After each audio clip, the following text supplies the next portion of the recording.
Praėjo daug laiko nuo tada, kai pirmą kartą perskaičiau šį Švento Pauliaus tekstą laiške romiečiams. Tuomet buvau labai nustebintas. 8 skyriuje 22 eilutėje rašoma: juk mes žinome, kad visa kūrinyje iki šiol tebedūsauja ir tebesikankina. Ir ne tik ji, bet ir mes patys, kurie turime dvasios pirmosius vaisius, ir mes dejuojame. Trumpai tariant, šiame tekste nuostabu tai, jo gamta, kūrinyje yra tarsi asmuo. Asmuo, kuris yra susietas su žmogumi, nes tebedūsauja, kaip ir mes. Ji tebesikankina laukdama, kaip rašo Šventas Paulius, įsūnymo ir Dievo sūnų apreiškimo. Tarsi kūrinė lauktų, kad Dievo vaikai, žmonija, visi ir mes kažką išgyventume. Dabar suprantu geriau. Nuo tada, kai pasirodė paskutinė popiežiaus enciklika Laudato Si, apie kurią kalbėsime, supratau, kad šis Pauliaus tekstas buvo išties pranašiškas. Palyginimui įsivaizduokime porą, vyrą ir moterį, kurioje moteris yra gamta.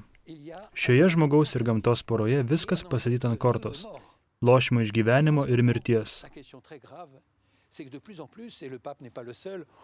Dabar daugelis, ne tik popiežius, visai rimtai pripažįsta, kad žmogus, pati žmonija yra labiausiai kitus naikinanti rūšis iš visų kitų negyvosios ir gyvosios gamtos rūšių, jau ilgą laiką egzistuojančių planetoje. Šiandien žmogus viešpatauja visur, visoje žemėje, net ore, net danguje. Ir žmogus naikina gamtą taip, tarsi vyras naikintų žmoną, su kuria gyvena. Ir čia iškyla tikra dramatiška problema, juk pats žmogus yra gamtos dalis, iš gamtos kyla ir jie eina. Mes esame susiję. Tačiau šis filmas yra pilnas vilties. Jis rodo, kad nepaisant visko, yra sprendimas. Kol egzistuoja harmonija tarp žmogaus ir gamtos, tai yra rojus. Šis filmas mums pasako istoriją apie rojų žemėje.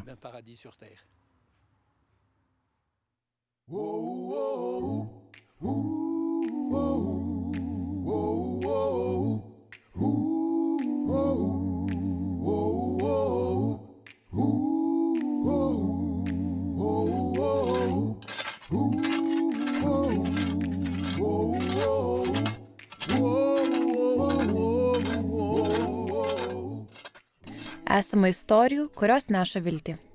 Ši istorija įvyko Benine. Ji yra tarsi ateities galimybė Afrikos kontinentui ir už jo ribų.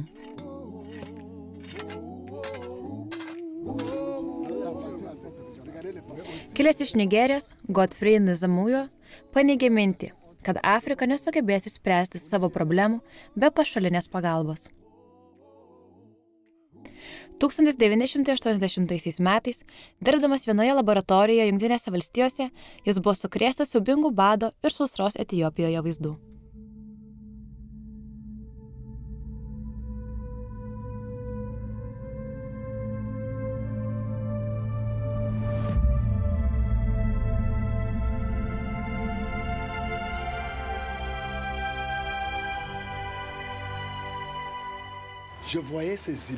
Aš matydavau tuos vaizdus kasdien ir jie mane sukrėtė.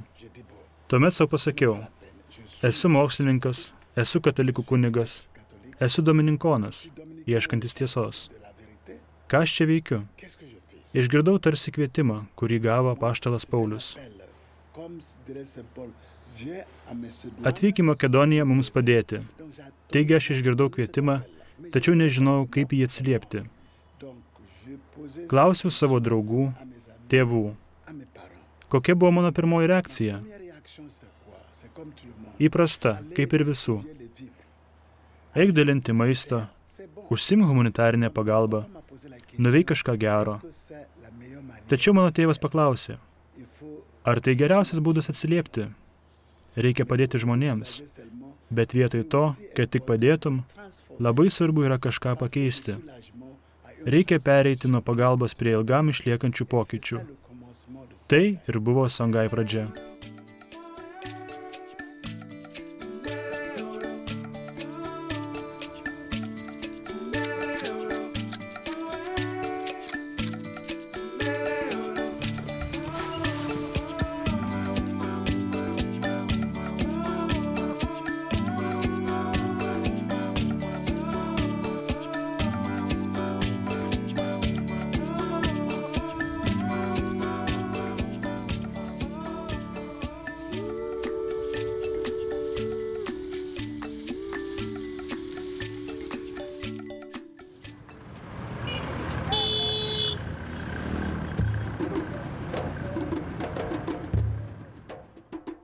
Songhai vardu vadinosi imperija prekybos kryžkelėje, užėmusi didžiąją vakarų Afrikos dalį 16 amžiuje.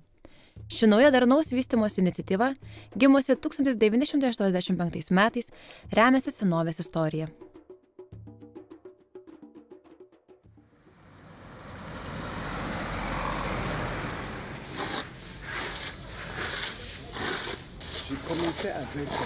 Aš viską pradėjau su 10 mokyklą metusių jaunuolių, buvusiais kaliniais. Ten netgi piktžolės nebeaugo. Kažkada ten buvo didelis tarptautinis projektas, pradėtas europiečių ir afrikiečių, sodininkystės ir maitinimosi centras. Jis buvo štai čia. Jis tapo dykuma dėl blogo technologijų panaudojimo. Man tai priminė senovinę žemdirbystę. Vystymasis tiesiog reiškia, kad tauta sugeba pajungti darbo vidinės galias, kad pamatytų esančias galimybės, jomis pasinaudotų ir perkeistų į prekes bei paslaugas, atitinkančias mūsų poreikius ir troškimus. Tokia yra vystymosi logika.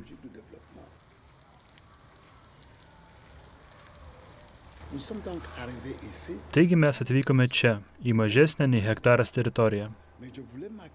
Tačiau reikėjo sukurti teisingą sistemą. Kažkiek vištų, kažkiek kiaulių, sodas ir žuvininkystė vienu metu. Aš norėjau parodyti, kad svarbu ne pinigai ir net ne gera žemė. Tai, kas tikrai svarbu, tai žmogus. Žmogus turintis viziją, drąsos, technikos, autentišką technologiją, derančią su šiandienos realybė.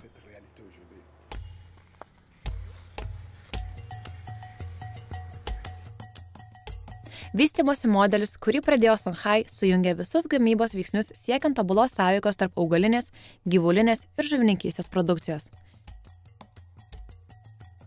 Dėl rūšiavimo vienos šakos atliekos tampa svarbiomis žaliomis kitai šakai. Songhai sėkmė slypi skirtingų gyvenimo sričių darnoje, pasiektoje sujungus 5 pagrindinius kapitalus. Pirmiausia, biologinės aplinkos kapitalas, ekosistemos išteklių dalis. Dėl savo turtingumo ir įvairovės tai didžiausias Afrikos lobis, tačiau dažnai blogai naudojamas.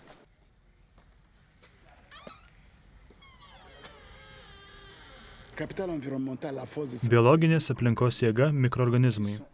Jie labai skaitlingi. Jų tūkstančiai veikia mūsų sveikatą, aplinką, gamybą.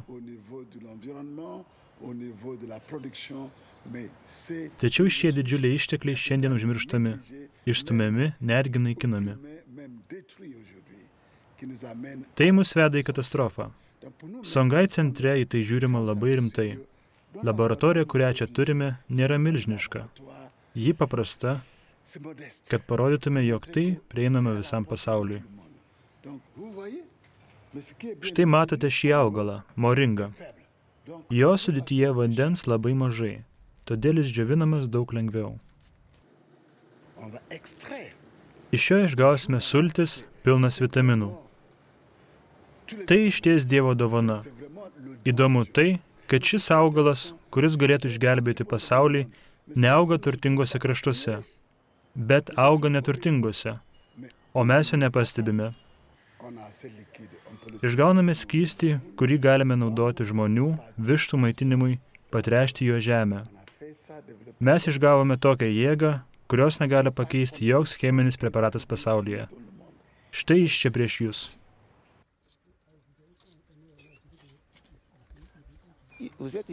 Čia jūs esate Songhai centro tręšimo skyriuje. Čia kalbama apie komposto paruošimą. Tam naudojame augalinės ir gyvulinės kilmės organinės medžiagas, naminių paukščių išmatas ar atliekas iš kitų Songhai centro skyrių. Visa, kas nebenaudojama kitur, mums tampa svarbia žaliava.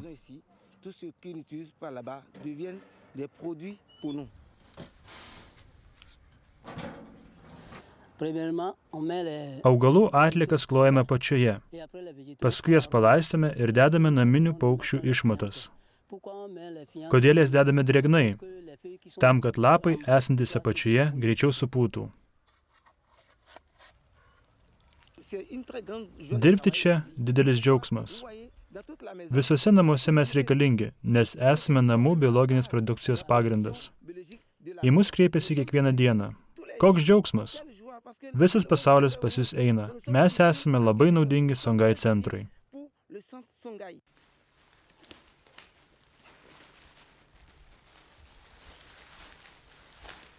Žmogiškieji ištekliai yra antrasis darnų ir tikrą vystymąsi lemiantis veiksnys. Žvelgiant iš visą apimančios ekologijos perspektyvos, Songhai projekto esmė yra žmogus. Jis yra pašauktas parodyti kūrybingumą ir vaizduoti konkrečioje situacijoje. Žmogus sugeba matyti, bendradarbiauti, gyventi harmoniją ir rūpintis aplinkos plėtra. Jo misija pirmiausia suprasti, bendradarbiauti. Būtent tai ir norėjo pasakyti Laudato Si.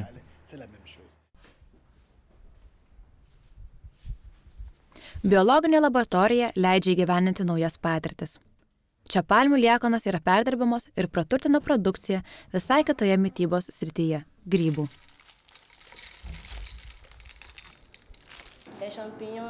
Grybai yra labai geras pakaitalas mėsai arba žuviai, nes juose yra baltymų ir jie turtingi mineralų bei vitamino B.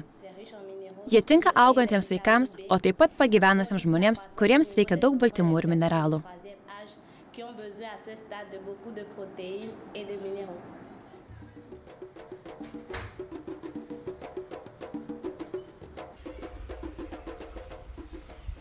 Songhai centre naudojami vandenys yra filtruojami ir išgryninami vandens hiacintų. Šis augalas, kurį žvejai laiko tikrą nelaimę, čia pakeičia valymo stotis.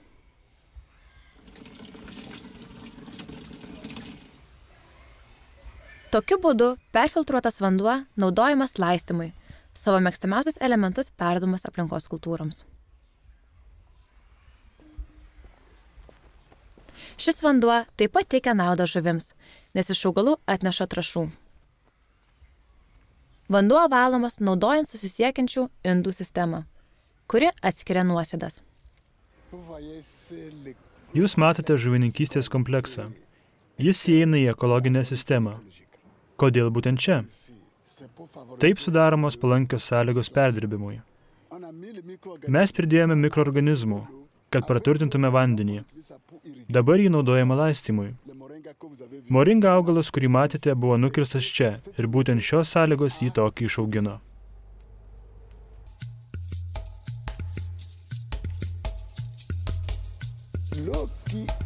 Vanduo iš čia nėra užterštas. Atvirkščiai. Jis pasitarnauja produktyvumui ir aplinkai, o žuvies kokybė yra geresnė. Visa tai, ką jūs matote, gyvuoja dėl to, kad mes skiriame laiko priežiūrai, mes lygiavomės į gamtą, ji buvo mūsų vadovė, mūsų kelrodė. Šventojo tėvo žodžiais tai yra nusižeminimas, būti saugotojais, bet ne valdovais. Tai mokslas, kuris mums padeda klausytis gamtos.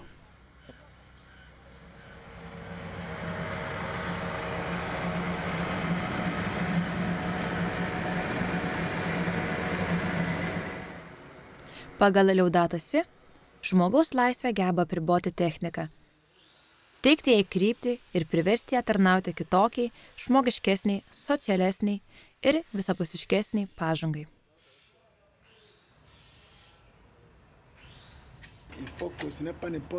Reikia, kad tai būtų ne bet kokia technika. Tikrai gera technika atneša naudą visais požiūriais. Produktyvumo, aplinkosaugos, produkcijos kokybės lygmenyje ir taip toliau. To mes ir siekiame.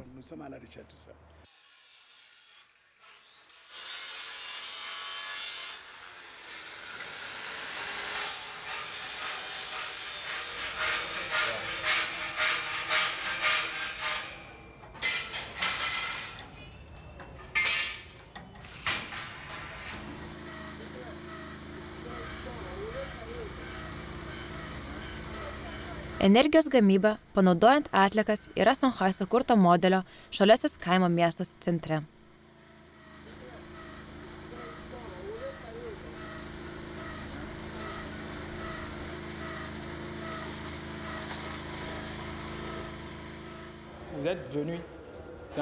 Jūs esate biodujų gamybos sektoriuje.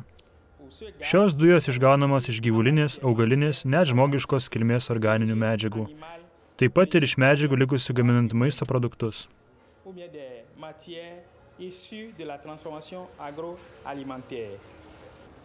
Filtrai, kuriuos matome, atskiria nereikalingas dujas ir lieka tik tai metanas, reikalingas mašinoms.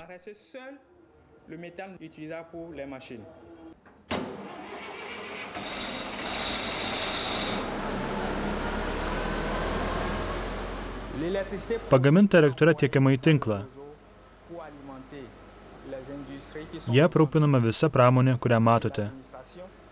Administraciniai pastatai ir netgi sodas.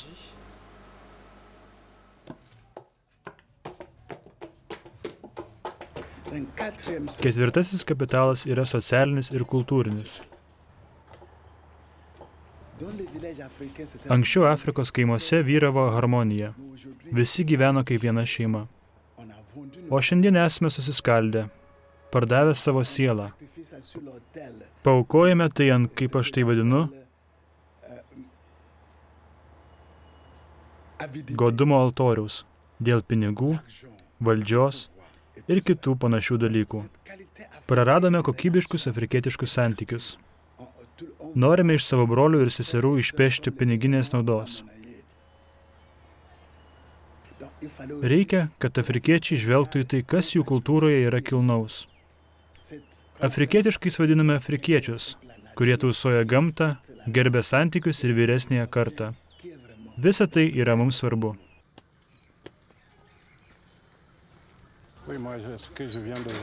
Tai, ką aš ką tik mačiau, yra puikus mūsų taip vadinamo autocentriško vystymosi pavyzdys ir modelis. Tai reiškia, kad afrikiečiai, kaip beje visos pasaulio tautos, gali kliautis savo jėgomis užtikrindamos savo pačių augimą. Nereikia palikti savo tėvynės tam, kad įgyvendintum tai, ką aš čia pamačiau, turint daugiau ar mažiau kuklės priemonės. Mane tai tikrai įkvepia.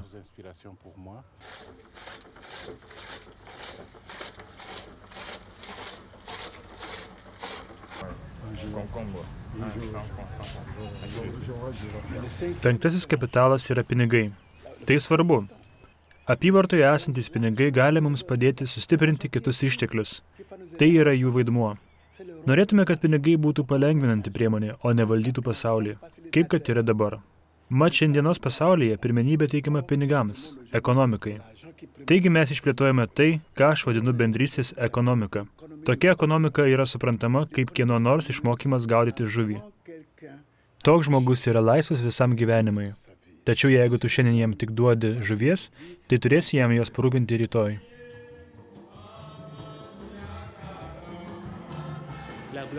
Dievo šlovė yra gyvas žmogus. Tai yra tvirtai ant kojų stovintis žmogus. Tikiu, kad tokia yra pirmoji Songhai idėja. Šis projektas buvo pradėtas prieš 30 metų. Songhai projektas pagalbos prašymo mentalitetą perkeičia į savarankišką atsakomybės prisiėmimą. Matau daug jaunų žmonių išugdytų Songhai projekto, kurie šiandien yra savarankiški todėl, kad jie suprato, jog nuo šiol jau daugiau nebegalima prašyti išmaldos, o reikia stengtis patiems pasirūpinti prasimaitinimu.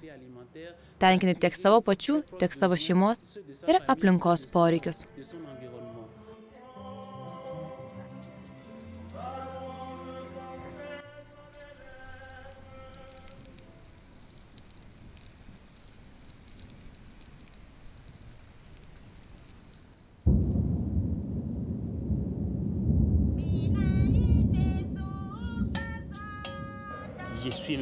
Būsiu čia 25 mėnesius pagal paruošimą žemės ūkio programą, tam, kad pagilinę žinias galėčiau rūpintis bažnyčios paveldu, žemės ūkio įmonėmis ir užsimti organizaciniu darbu.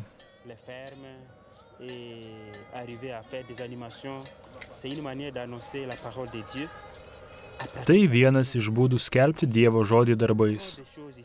Šioje integruotoje sistemoje turiu tiek daug išmokti. Esu optimistas.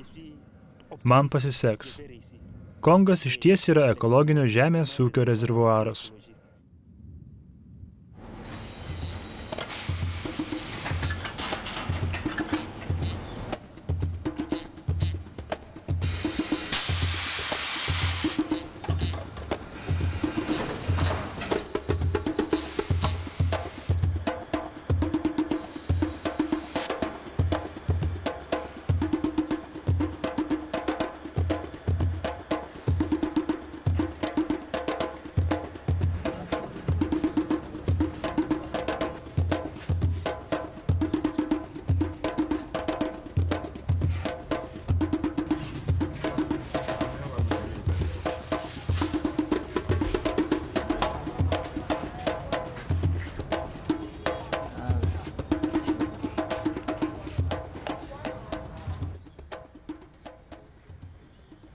Permakultūros formavimas ir praktinių žinių perteikimas yra esminiai Songhai tikslai. Songhai lyderystės akademija. Benine ir keliose Afrikos šalyse formuoja naujus vadovus verslininkus. Šiandien lankomės Ketu žemdirbystės verslo skatinimo centre, esančiame 120 km į šiaurę nuo Porto Novo. Viskas, ką matote kaip atskirus padalinius, yra tai, ko mokomasi 110 hektarų plote.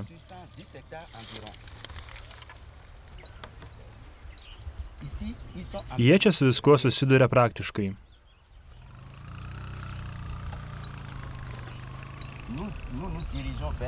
Einame Triušidės link. Ten pamatysite studentus mokomojoje veikloje ir gamyboje.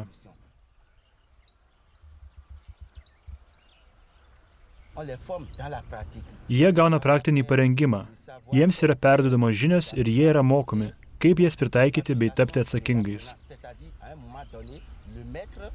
Kažkuriuo momentu mokytojas šiek tiek atsitraukia ir palieka mokinį tiesiogiai veikti.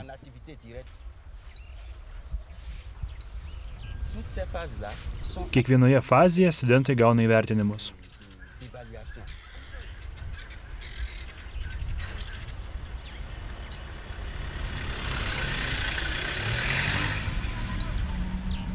Judame toliau Savalo Songhai centro link. Čia mokiniai gilinasi į maniokų ir ryžių auginimo paslaptis. Taip pat mokosi auginti kiaules ir veisti žuvis. Viskas vyksta natūralioje aplinkoje.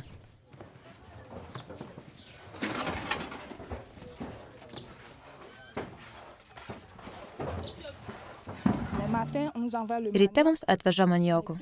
Mes juos nulupame ir sudedame į maišus. Trečią dieną juos paskrudiname.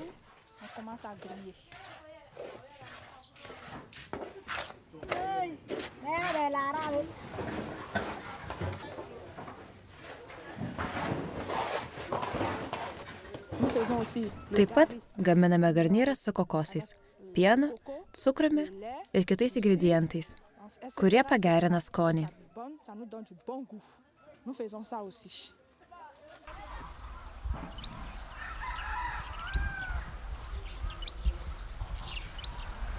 Čia gamta skamba kaip savotiška garsų simfonija. Darbo metu yra draudžiama klausytis radijo ar muzikos savo išmaniajame telefone, net su ausinukais. Tai leidžia būti bendrystėje su kūrinyje ir palaikyti glaudesnį ryšį su savo grupe.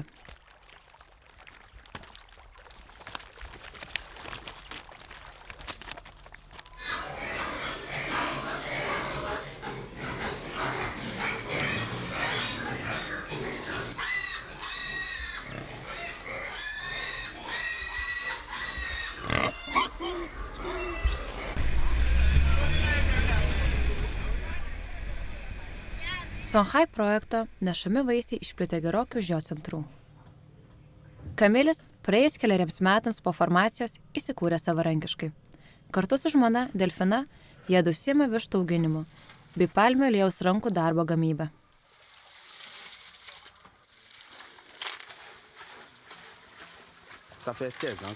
Jau 16 metų dirbu savarankiškai. Gaminu visko po truputį. Viską, ko išmokau Songhai centre ir šiek tiek daugiau. Stengiuosi galvoti pats ir paskui pritaikyti. Benine mūsų lėsoms kaip dviračiai vištoms reikia daug laiko užaugti. Jos nėra produktyvios. Atsivežiau vištų iš kitur ir jas sukryžminau. Man prireikė 4 metų šiai selekcijai. Dabar turiu vištų, kurios labai greitai užauga ir yra labai produktyvios. Šitos vištos labai paklausios. Tai leidžia man įdarbinti nesimokančius arba neturinčius darbo jaunuolius. Priimu praktikantus iš visų žemės ūkio licėjų. 2006 metais Respublikos prezidentas man įteikė nuopelnų žemės ūkiui ordino kavalieriaus medalį. Kotono priemiestyje prancūzė Dimitilė ir tėvas Seržas, Franko Beninietis, sekdami Songhai pavyzdžių, įkūrė namus vaikams Švento Damijono iš Molokai centrą.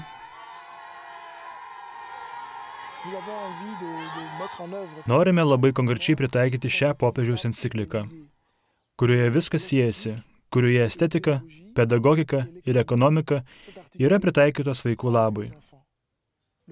Tėvas Nzamujo įkūrė mokyklą, kuri yra pavyzdys visiems. Būdamas seminaristu, turėjau progos kelis kartus atlikti praktiką Songai ir neseniai ten viešėjau. Aš ten dažnai lankausi. Norime, kad čia požiūris į aplinką ir įvairių augalų panaudojimą būtų toks. Niekas nepražūva, niekas nesusikuria, viskas perkeičiama. Tai tokia perdirbimo logika, kuri skirta žmogaus gerbūviui visais lygmenimis. Kažkuria prasme mes tai paveldėjome ir esame dėkingi už šią Songai iniciatyvą. Man yra svarbu, kad Damijono miestelis būtų visiems vaikams skirta vieta. Kad kiekvienas vaikas čia galėtų ateiti žaisti, ugdyti kūrybiškumą, vystyti savo talentus. Kad tai leistų vaikams save kurti, galbūt netgi pasiekti geresnių rezultatų mokykloje.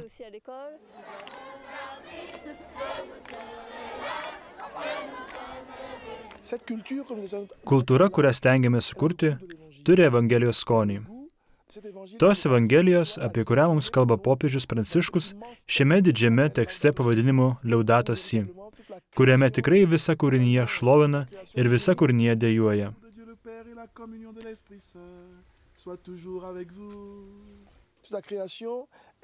Visa kūrinyje yra nešama Dievo, kad būtų jo garbiai, tačiau toje garbėje žmogus taip pat turi savo vietą. Prieš 4 metus jaučiausi prastai ir nutariau pasitikrinti sveikatą. Man diagnozavo vėžį, kuris sparčiai progresavo. Pirmoji reakcija buvo išgąstis, o paskui aš staiga pasikeičiau. Vietoj to, kad bėgčiau nuo šios tikrovės, norėjau ją priimti. O ją priimdamas supratau, kad šis trapumas yra mūsų dalis. Atėjo suvokimas, kad viskas juda, viskas keičiasi. O tai, kad nepriimame šio judėjimo, yra nuodėmė, blogis ir skausmas.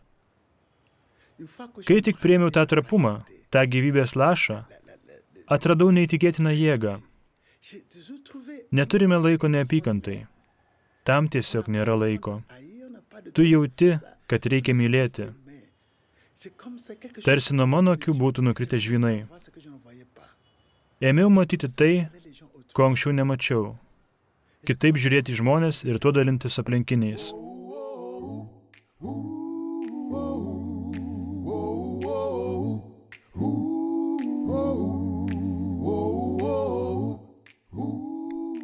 Iš Evangelijos pagal Luką 13 skyriaus. Jėzus kalbėjo, į ką panaši Dievo karalystė ir su kuo man ją palyginti. Ji panaši į garstyčios grūdą, kurį ėmė žmogus ir pasėjo savo darže. Ji išaugo į medelį ir padangių sparnuočius susisuko lizdus jo šakose. Viešpatie, meldžiamės už vyrus ir moteris, besidarbuojančius ieškant plėtros būdų, kurie būtų harmonija su kūrinyje ir kurių centre būtų žmogus. Kad jaustumės atsakingi už mums patikėtą pasaulio sodą ir galėtume jį perduoti ateinančioms kartoms. Mokyk mus iš naujo, nuolankiai atrasti pusiausvyrą ir gerbti ribas, kad tave šlovintume. Mokyk mus su visais dalintis tavo duotomis gerybėmis.